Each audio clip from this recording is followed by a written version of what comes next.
Hi, in this video we're going to look at the trends and patterns in some of the physical properties of the group 7 elements, the halogens.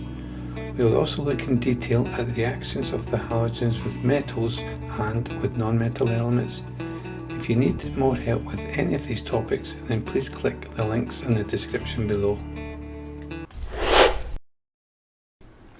The halogens are all corrosive, toxic and reactive elements found in group 7 of the periodic table.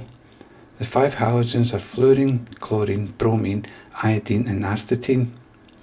Fluorine is the most reactive halogen.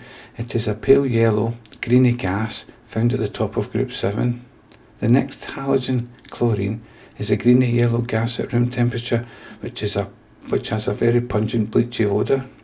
Most people associate chlorine with the smell at the swimming pool, but this is not the case, as even small amounts of chlorine gas are quite toxic. While bromine is a volatile red-brown liquid at room temperature with an obnoxious bleachy odour. The next halogen is iodine, which is a greyish-purple solid with a metallic sheen, and usually when heated, solid iodine sublimes to form violet or purple-coloured vapours. The last halogen is astatine, which is a black solid at room temperature, though it is a very rare and radioactive element, and it is unlikely that you will ever use or even see this element. The halogens are often described as diatomic elements. This simply means that they consist of small molecules made up of only 2 atoms.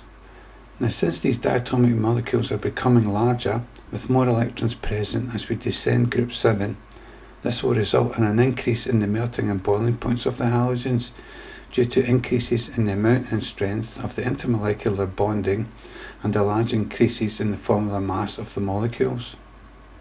Chemically, the halogens all react in a similar way, simply because being in group 7 means they all have 7 electrons in their outer shell. So when the halogens react with other elements, they will try to gain 1 electron to fill this last shell. Now, the reactivity of the halogens decreases as we descend group 7 and we go from the very reactive fluorine to the much less reactive iodine. This is simply because as the atoms get larger, it will become more difficult for them to attract an electron to fill their outer shell, since the outer shell is further away from the positively charged nucleus, and the inner electrons will help to shield or screen the nucleus, reducing its ability to attract an electron. The group 7 halogens, as we have seen, are all reactive non-metal elements and need to gain only 1 electron to fill their outer electron shell or energy level. While metals, especially those from group 1 and group 2 in the periodic table, generally lose electrons when they react.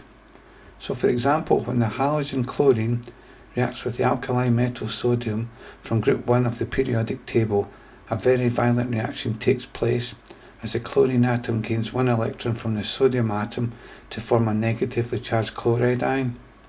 When the sodium atom loses its 1 electron to the chlorine atom, it will form a positively charged sodium ion. The ionic compound formed when sodium and chlorine react is called sodium chloride, and like all ionic compounds, it has a giant ionic lattice structure. When halogens react with metals, the ionic compounds formed will all have these giant ionic lattice structures.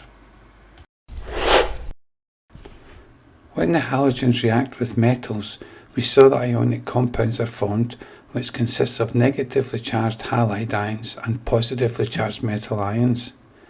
However, when a halogen atom reacts with other non-metal elements, then small covalent molecules are formed. Here the halogen atom and the other non-metal atoms form covalent bonds by sharing a pair of electrons. For example, chlorine and bromine will react with hydrogen to form hydrogen chloride and hydrogen bromide gases. Both these gases have small molecular structures composed of only 2 atoms. The halogens will also react with many other non-metals, including, for example, chloroform, which consists of carbon, hydrogen and chlorine atoms, or phosphorus pentachloride and phosphorus trichloride, which are both molecular substances composed of phosphorus and chlorine atoms.